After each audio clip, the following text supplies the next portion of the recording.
What's going on, friends and fam? I'm telling you, episode 75. It's been a minute. It's been a while.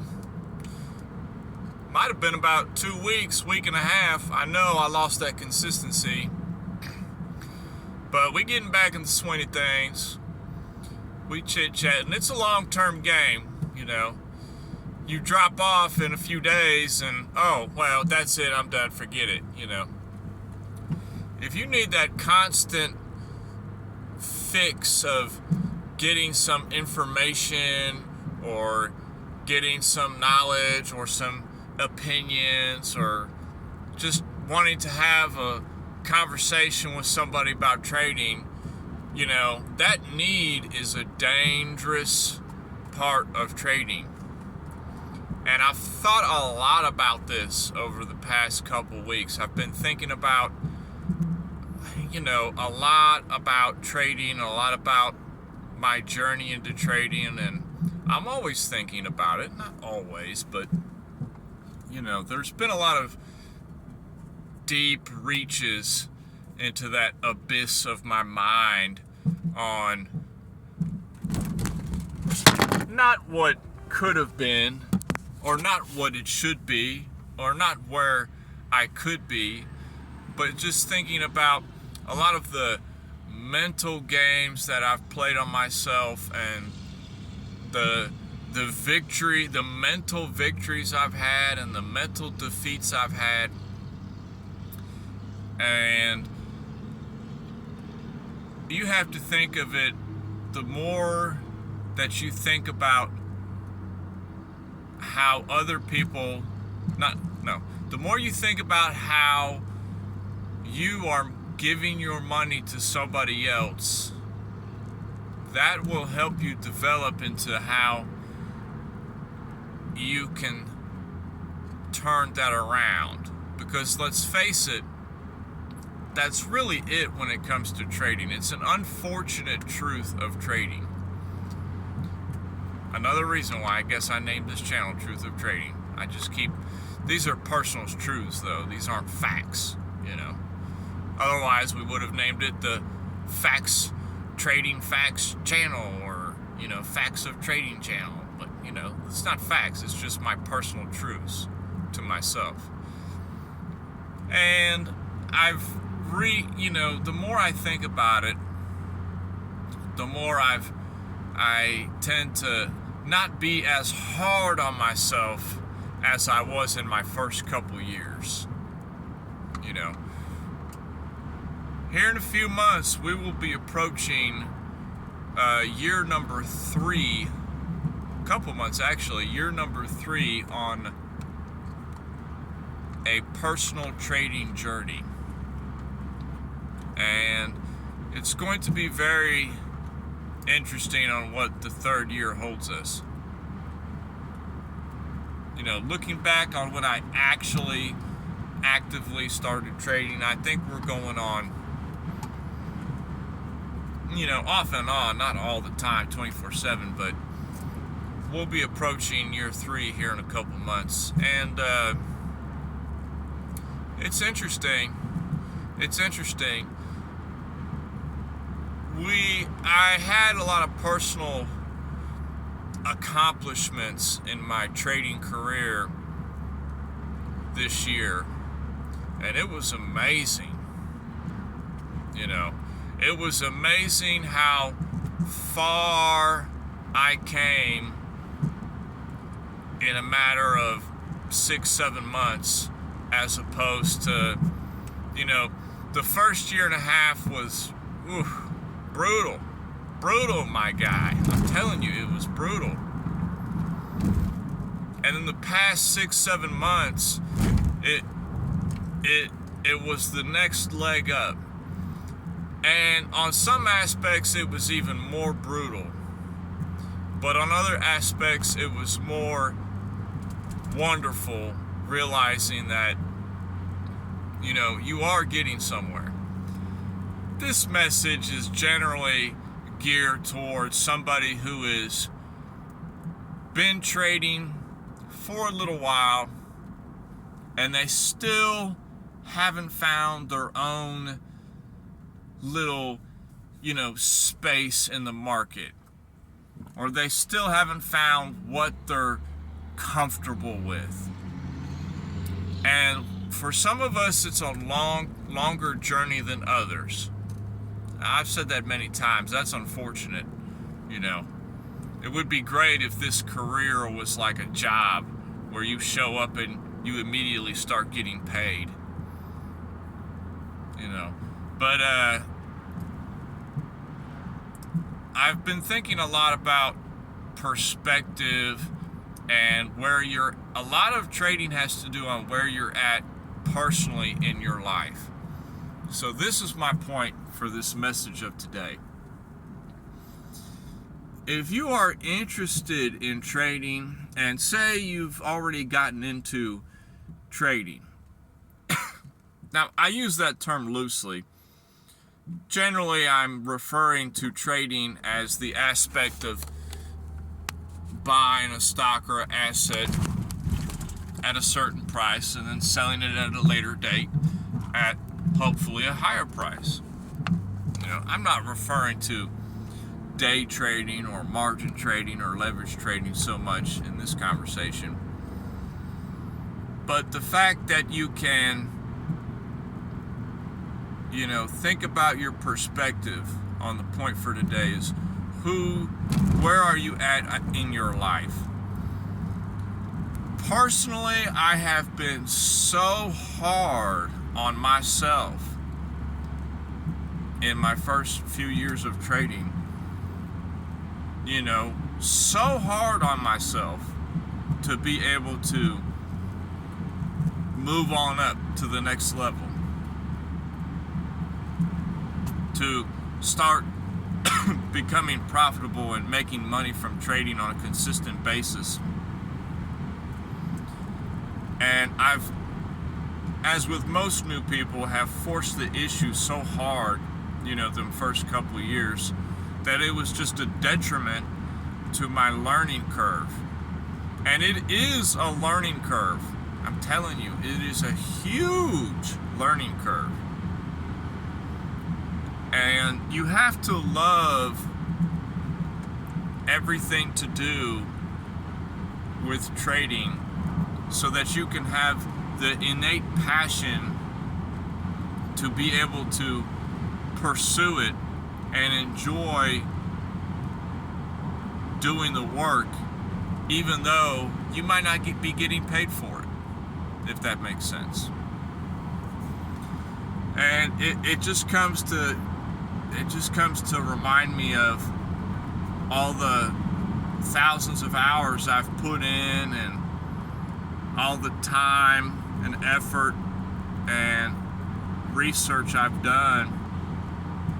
And some people might be outside looking in like, what are you doing, my guy? You are wasting your time. But, and other traders that I know, some of them might be like, what's wrong with you? You've been at it for this long. You got to be on my level, bro. Where you at? And on that note, for the point of today's video, the perspective thing, it's hard comparing yourself to other traders, or because you might not be on the same wavelength that they are. And I've really found that out about myself personally the past few weeks when I've been working out some thought processes in my mind on the fact that I am on a different wavelength. My energy flows from a different source than, not everybody, but some of the people that I know and some of the people that I talk to in relations to trading. We can come together on a lot of things, but they look at things differently than I do. They have a different time frame than I do. They have different living circumstances than I do. A lot of these things, all these things come together to make you into what kind of trader you are. And the more that you step back and just focus on your plan and your execution, the better off you will be. And you cannot be hard on yourself for missing out or, not being where you thought you would be.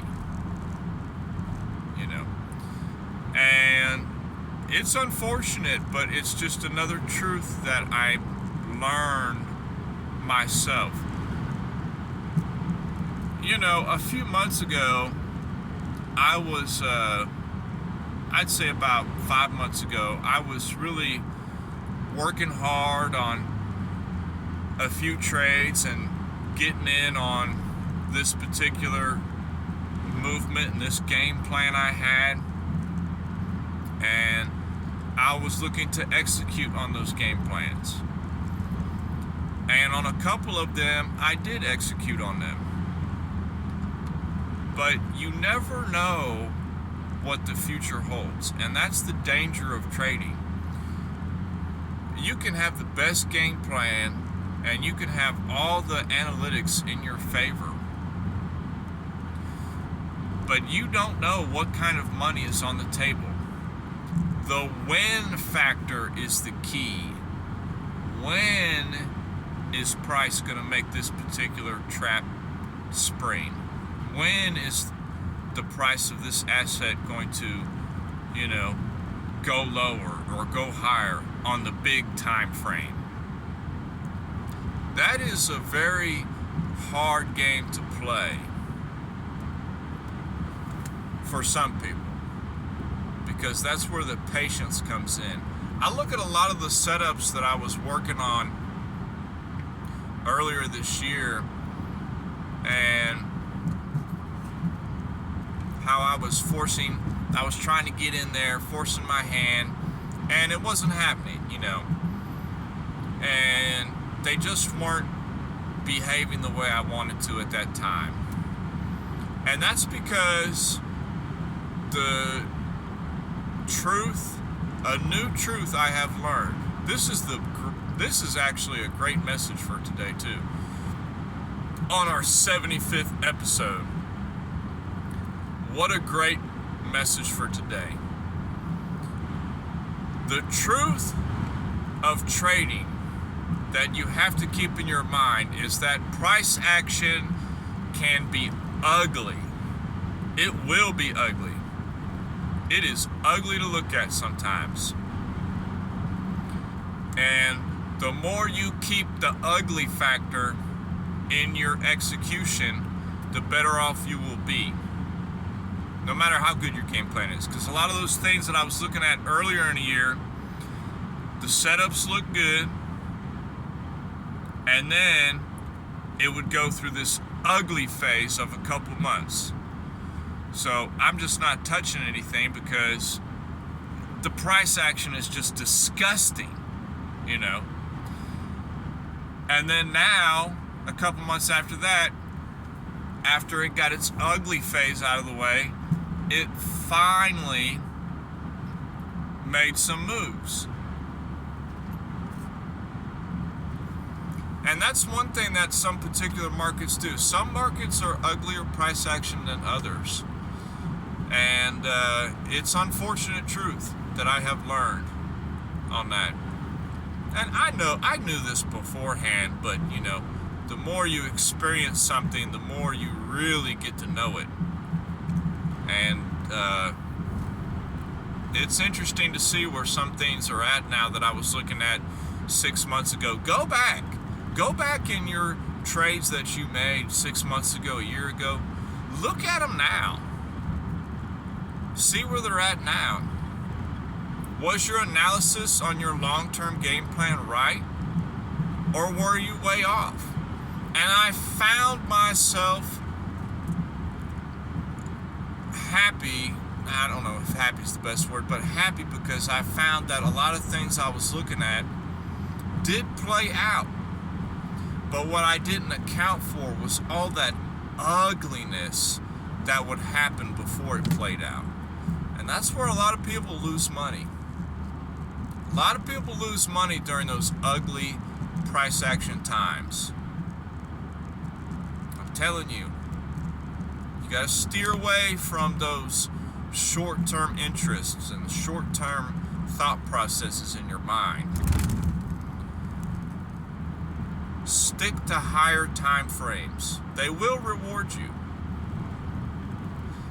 I think on one of my best trades I had this past year, it's already December, so that's why I'm kind of recapping on the past year, was a particular stock I had bought some on Webull, and I seen it had made just a simple pattern, a simple trap, and I said, okay, it's at $7 now, $7.90, you know, let me buy 15, 20 shares of it, you know, $7.90. So I did, and I said, okay, this could go there's two victories on this trade that I had in mind. One was the long-term victory of it can go up to $20. And the second was, well, if it goes from $7.90 up to like, you know, $10, I'll just sell it, you know, and, you know, take the money. And it wasn't like a few weeks later it had gone up to like $9.40. So I had, in a few weeks' time, very simply, you know, just made $80, $100 off this trade. Beautiful trade, wonderful. I did the right thing. I was up in the money. I closed the trade.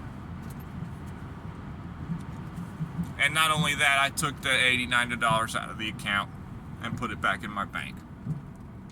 And that was a beautiful trade.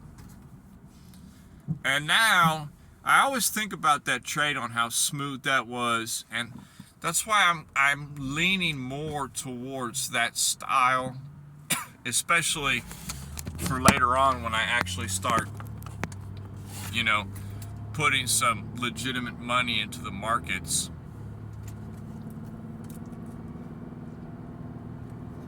Which, that's down the road, you know. Now, you know, I learned the hard way. There's no reason to be putting a lot of money in the market unless you're consistently winning. You know, keep it small. Keep it small. Keep it to your $20, $30 a week, whatever your $100 a week, whatever you're comfortable with, you know, that you feel is good for learning and everything. But that was a beautiful trade. But I always get off track. But looking back on that trade now, I had two scenarios for winning the trade. One, just take the money when it gets up to $10, or two, the long term, take the trade off the table when it gets up to around the $20 mark. And looking back now at the end of the year, it's actually sitting at the same area it was, you know, 6-7 months ago when I first bought the stock, you know. Maybe less. I think it was like $7.20 last time I checked. And that goes to show you that, you know, I made the right call in just taking the money, you know, when I was up. And you have to practice that behavior of when you are up in a trade, take profit off the table. Take it out and just leave a little bit if you still have faith on a long term. But, you know, get your risk off the table. The risk reward factor, you know. I talk about that, you know, common aspect of trading, the risk reward factor, a lot. You know, the 2-to-1, the 3-to-1, the 5-to-1 ratio. Everybody knows about that. That's basic trading. You risk 10% to make 30%, you know, that kind of deal. But the other risk reward factor that needs to be talked about is your general level of risk on trading. You know, don't wait for it to get to your stop limit. There's no need. If a particular trade is not going in your favor, cut it. Just the sooner you cut it, the better. I'm telling you. Because it either need to go, or if it ain't gonna go then it's just gonna make some ugly price action and it's gonna disappoint you later. I'm telling you, just cut it.